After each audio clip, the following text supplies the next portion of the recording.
Thank you so much for coming. I'm always interested to see what gender mix shows up for a talk about feminist leadership. How many people have run into feminist leadership before? No. What? Yeah, I know you. Feminist leadership is not just for women. If you want to learn about how power structures operate in society and can help you build, how using your power actively can help you build more creative teams and coincidentally change the world, you can be a feminist leader. So thank you for showing up, especially if you might not, from the look of you, be automatically considered a feminist. Thank you so much. Many years ago in another life, I too was a programmer, so I understand a bit about what your work is. I can still read an SQL statement, but it's been a long time. And it was actually my partner who suggested that Agile principles were very compatible with feminist leadership. I hope to convince you that they are, although feminist leadership is perhaps just a little bit step further. I encountered feminist leadership when I was on the board of ActionAid for 9 years. I'm not going to talk a lot about ActionAid. This is not a recruitment talk, but if you want to know what a wonderful organization it is, see me over drinks. But it's an international development charity that works primarily on changing the status of women and girls to change the causes of poverty and exclusion in the world's poorest communities. I will say just enough about it to explain why for us feminist leadership was an essential part of our strategy. It was part of our theory of change that we go down this path. So in ActionAid's theory of change, poverty and exclusion result from unjust power structures that are exclusionary. You can't eliminate poverty without changing those underlying power structures. And so making things better within the current power structure, relieving suffering even, is not enough if you don't change the power structures themselves. The system has to change. This is important, and I will come back to it later. So ActionAid went on a long journey towards feminist leadership, which I view as a strategy of applying that theory of change to ourselves as an organization. If we believe that poverty and injustice result from manifestations of entrenched power and privilege, then a white, UK-based, top-down, neo-colonial NGO cannot change that. We have to change ourselves first. So the first thing they did 20 years ago was the UK office actually gave away ownership of all of its country programs so that they could become independent, self-governing, voting members of a federation with their own national anti-poverty strategies. It then meant that they looked at the structure of the UK board, who is on it. Like too many UK charities, we were too white, too male, too late middle-aged. There was a survey in 2016 called Inclusive Boards, which reported that diversity in charity boards was so bad that 1 out of every 12 people was named David or John. We had both a David and a John. And they're wonderful people. I love them both. I want to say that, but still you can see it's not a good look, right? So we recruited a black female person from corporate law to be our chair. She had no experience with international development. She was brilliant. We loved her. She became a passionate advocate for women's rights and how you use them to change poverty. We recruited 2 trustees under the age of 25, had never been on a board before, and found themselves on the top governing body of an organization that raises £60 million a year. And we had to learn with them how to support them and how to help them find their voice so that they could be really great trustees for us. So changing the board was the second step, and then we plunged into feminist leadership.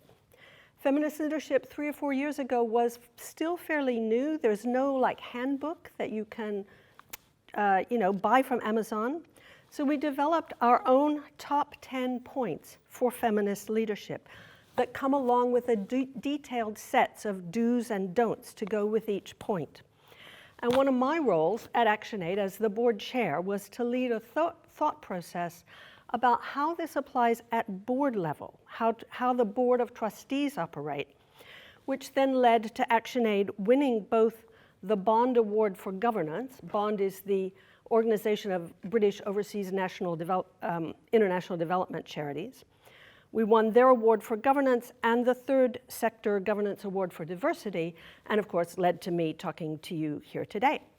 So what I'm going to do is take you on a quick tour through these 10 points. The first one will be very quick. Don't try to write them down. Don't worry. We'll go back to them again and talk in more detail about what really happens when you try to implement these in real life and how they might look on an Agile project. So here's the list, quickly. Self-awareness, working towards accepting our vulnerabilities, recognizing and valuing our own strengths and those of others. Self-care, taking care of our own emotional and physical well-being, encouraging and supporting others to do the same. Dismantling bias, checking our own and our institutional privilege and power based on advantages we have, such as gender, class, race, ability, etc. Inclusion, building diverse teams and responding to different barriers to participation. Sharing power, creating space for other people to lead. Responsible use of power, particularly when you're making decisions. Accountable collaboration, ensuring collective goals are clearly defined and mutually owned, holding ourselves and others accountable for achieving them. Respectful feedback, constructive feedback as an opportunity for two-way learning. Courage, taking initiative and learning from mistakes and failure. And zero tolerance, calling out all forms of discrimination and abuse, and ensuring our own conduct is free from harassment and exploitation. Okay, that's the top 10 very quickly. And I wonder if your reaction to this list is the same as our board's reaction, which is, so what? This is common sense and good management. It's good agile management. What's so revolutionary and feminist about that? And that's an important question and means that we need to talk a little bit about feminist theory. So here it is. Particularly important that we talk about feminist theory because feminism is a word that still gets up people's noses and makes them a little bit defensive. So feminist theory is not about always putting women first. It's not about making men feel bad just for being men. Feminist theory is intensely interested in power structures, the systemic power structures of society, whether they relate to gender or race or age or your organizational position or your wealth or any other aspect of your social position. It's about looking at whether power in society is used to include or exclude people, to empower them or disempower them, whether it's used individually for me or collectively for the group. And the 10 points have to be understood in this context. They do all have some specific resonance with how women and minorities have been excluded in the past, including how women have disempowered themselves from time to time. But the overall package adds up to a culture that's more explicitly aware of power and whether that power is being used to exclude and dominate or to include and to empower participation. And the focus on understanding this power means that it's not enough to implement policies and procedures. You have to look at root behaviors and implicit assumptions. I'm sure you've all heard of organizations, including NGOs, that have implemented exemplary policies and nothing changes because the underlying power dynamics and behaviors are still there. It's very hard to change them. There are organizations that have vowed to eradicate sexual abuse, but the victims and the observers of that abuse still don't feel safe speaking up. They don't feel they will be heard. Writing a policy doesn't change much. It takes a lot of care and assumption and attention to change that. It's hard work. So let's look at the 10 points in detail, and I've now woven in how ActionAid's data warehouse team applies those principles to their own operation, and I will say a little bit about what each one means to me. So self-awareness. None of us is perfect. None of us is indispensable. And we need to recognize that. There's a wonderful book. One of my great talents is recommending things for other people to read. There's a really great book called Being Wrong by Catherine Schultz, and she examines why each of us really, truly lives in a little bubble of our own assumed omniscience and infallibility, and how enlightening it can be to let go of that. We're raised with a really strong sense that we need to be smart, we need to be right. And the need to maintain the illusion of that infallibility is so often what holds us back. In ActionAid, one of the ways they describe this, which constantly amuses me, is when you get into the detailed do's and don'ts about feminist leadership, there's a statement that says, if you constantly find that you are the smartest person in the room, you've totally failed at feminist leadership. So, self-care. Nonprofits are classically bad at self-care because, of course, we think the world is going to hell in a handcart unless we personally intervene to stop it. But I know that computer teams are also not great at self-care.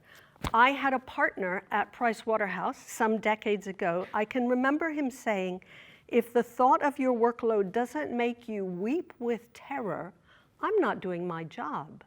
And he was serious. I mean, he meant it. I hope that's changing, but I'm not sure. So take care of yourselves and take care of your team. Dismantling bias and privilege. This is hard to do, partly because privilege is least visible to the people who have it, and partly because being told we have privilege tends to make us defensive. Trust me, once you admit you have it, it becomes a lot easier to deal with it. There's no guilt in having privilege. There's only guilt in failing to use it for the common good. Once you learn to see it, it shows up in all sorts of unexpected and, in fact, quite amusing places. A little story. Once in my former workplace, we had complaints because at our away day, the meat eaters ate too many of the vegetarian sandwiches. We thought, no problem. Next year, we'll reverse the sign-up process. We'll take vegetarian as the default. If you want meat, ask for it. This will work because there's no problem that the vegetarians will eat your sandwiches. That will not happen. So everybody will be happy, right? So what happened? None of the meat people asked for meat. None of them. So we had a completely vegetarian away day, and then on the evaluations, they complained that there was no meat. I said, you could have asked for meat. They said, why should we have to ask? We don't like having to ask. It was really, sincerely, it was not our assumption to flush out the hidden privilege of being a meat eater, but there it was, right in front of us. It can be fun to deal with it. Inclusion and participation. This is not only about what group you belong to, male, female, what age, what race, what background. It can be about time, it can be about money, it can be about lack of experience, a whole range of things. And it's not enough just to have goodwill and say, everyone is welcome, everyone can participate. You have to think actively how to overcome barriers. Another story, when I was at Amnesty International, there would be an annual meeting of all the country directors. And regularly, it would be dominated by the directors of the large West European and North American offices because they have the experience, they have the money, they're accustomed to people listening to them. It's very intimidating for other people. And so what we finally figured out we needed to do was have a pre-meeting that involved only the directors of the smaller southern sections and get them talking to each other. And once they had their own dynamic, their own momentum, their own conversation going, then when the big guns came in, they balanced each other out. It enabled those people to feel like they could talk just as well as the director of the US section or the German section. It was brilliant, and our meetings and our discussions got a lot better from doing that. Sharing power. Again, this takes active, creative thought, not just intention. Something that often happens in meetings is that when you present an issue or a paper, the first person who responds has an inordinate effect on what everyone else in the room thinks. It's just being the first speaker is a position of power. There are many ways to counteract this. Experiments in behavioral economics, which is a great field, show that just something like having everyone write down what they think before anyone talks will give you a much richer discussion. They'll be less likely to be influenced by that first speaker. Or you can do things like go around the room rather than just taking the first person that raises their hand. Sometimes just giving feedback on who speaks the most can change things.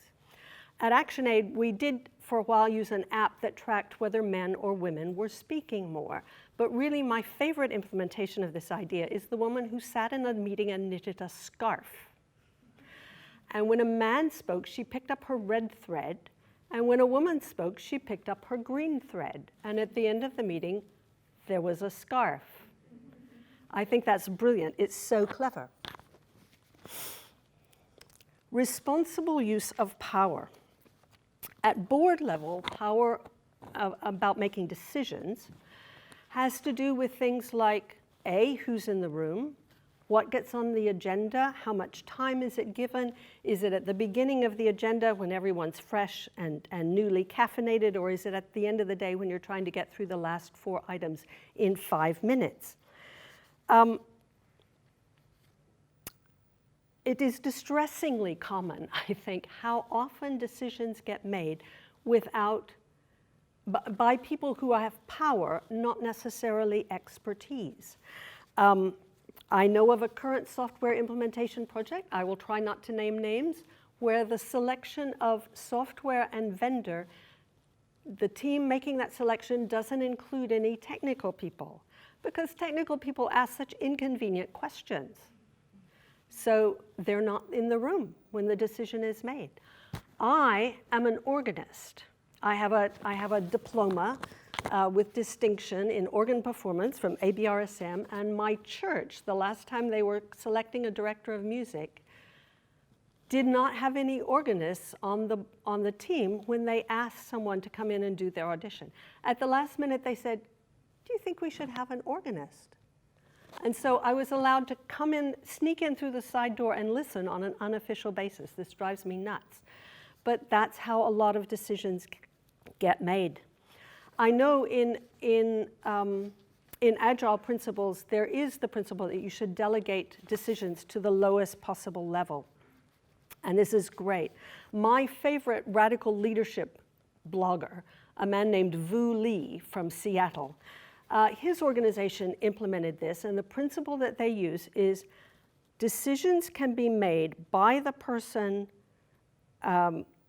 closest to the issue as long as they check in with those who are most affected by the decision and with those who are in a position to give advice about the best decision. If you've done that, then the decision is yours to make, and it's been very powerful for them. Accountable collaboration. So ensuring collective goals and getting the whole team to buy in and take responsibility for them. It's important to understand that these can be process goals as well as substantive goals, because how you do something can be as important for the team as what you do. So on the ActionAid board, for example, we set 2 goals, process goals, to help ourselves become better feminist leaders. One was to become more respectful listeners. This goes beyond just not interrupting your colleagues or even active listening. Sometimes active listening can be what's not entirely jokingly called predatory listening, which is when you listen with a view towards how can I best undermine your position.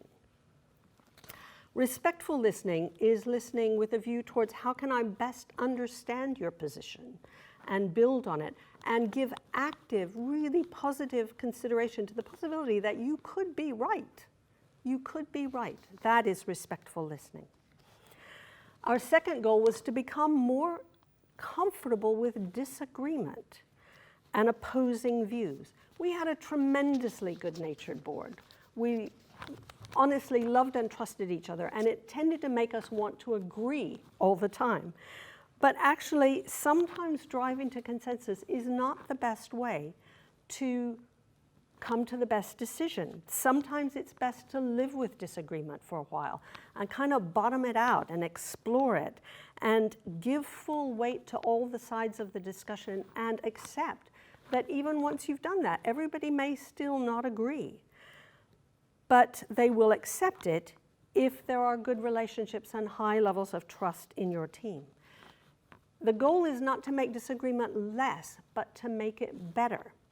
Because once people know that disagreement is not about me exercising power or trying to win over you, but trying to really get the best answer for us all, then we can disagree with more trust and with more respect, and we can get a better outcome. Respectful feedback. Obviously, this means giving feedback about processes and results, not about presumed motivation, which you don't know anything about anyway, or personal characteristics, which shouldn't enter into it. And it means understanding that receiving feedback is hard. Sometimes it's not what you want to hear. I often remind myself, if I say something and someone rejects it, it may not mean they haven't heard it. It just means they need time to process it. They need time to think through what I've given them. And I need to give them that time and be respectful and compassionate about that, because feedback is hard. Courage. Accepting that you're wrong and learning from your mistakes. Again, this is hard. It does get easier if you practice it. Anybody from the English choral tradition here? No, there's a wonderful, There's a wonderful tradition in the English choral training. If you make a mistake when you're singing, you hold up your hand. Nobody needs to stop, nobody needs to say anything. We don't need to do that passage again, because you have said, I know what I did wrong and I will fix it. And that's enough. We only need to stop if you don't hold up your hand. So holding up your hand is a good thing, and it means that we can separate admitting a mistake from being judgmental about the mistake, and it enables the whole choir to move forward. It's a wonderful discipline. I really love it. And it does get easier with practice. Zero tolerance for discrimination. I doubt that there's anyone in this room who actually wants to discriminate against anyone else.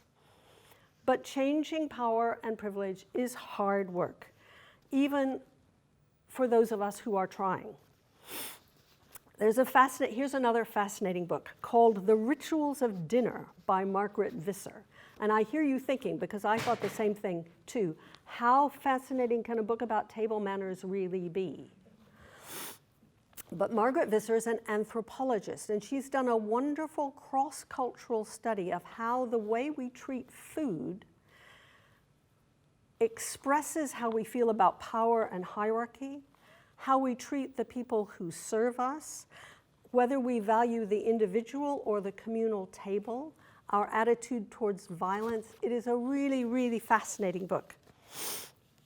And at one point towards the end, she talks about the difficulty of getting past the age-old assumption that women are there to serve men. And what she said is, the extent to which women are treated decently has been, for many centuries, one of the telling tests of civility. This standard has now been raised higher than ever before and is demanded and not just hoped for. Constantly remembering to monitor our attitudes towards women, to weed preconceptions out of our own mind, is a difficult and attention-demanding exercise. Expecting nobody, including one's wife, to be one's servant requires formidable competence, as well as adherence to the intensely civilized idea that we ought not to impose on other people. I found this passage very beautiful. It is hard work to change deep underlying assumptions. We should expect to fail. We should expect to have our failures pointed out to us, not judgmentally, but kindly and with compassion and patience, and we should try again. So that's our 10 points. And I want to say 2 more things to wrap up, and then hopefully we'll have time for some discussion. The first is to repeat that this is hard work. If it's not hard work, you're not really changing anything, are you? Feminist leadership is not here to make things easier. It is not a panacea. It's not going to make it easier to take good decisions or find good solutions, at least not in the short term. Allowing space for more voices may make things take longer, but you can reasonably expect it to deliver better solutions, better teams, more trust, more space for people to develop their skill and potential. But it's not some magical shortcut to success. I want to be clear about that. It should challenge you. It should sometimes be uncomfortable and inconvenient.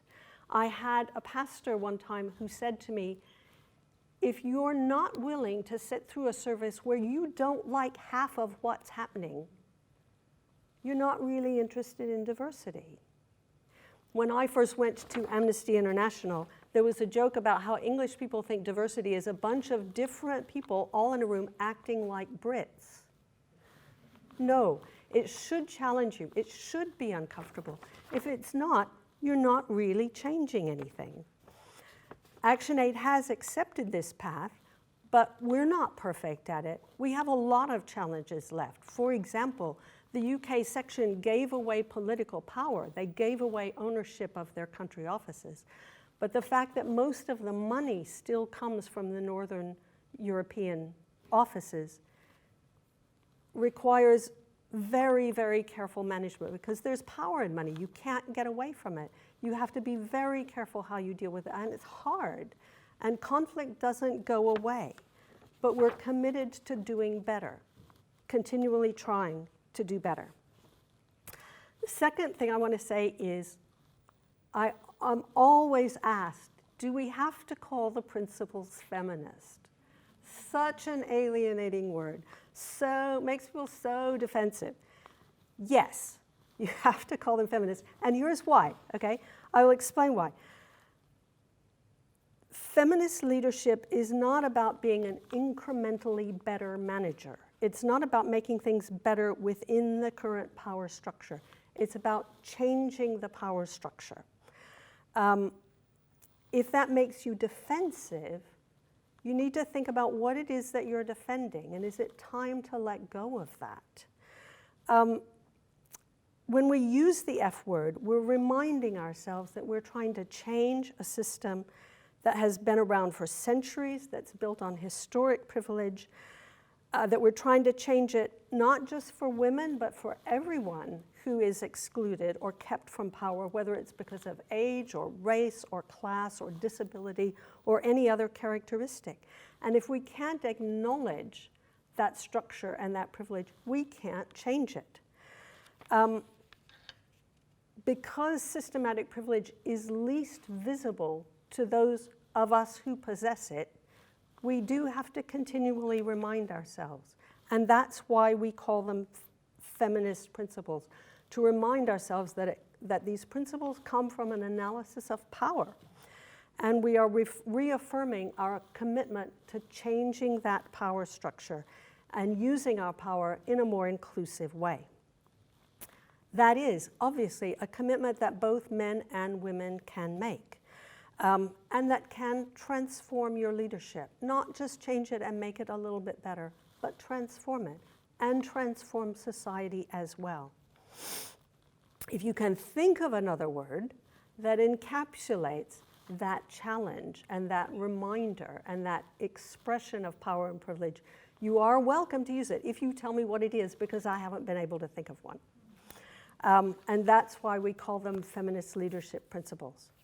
Thank you so much for listening, and I hope you have some good questions. Thank you.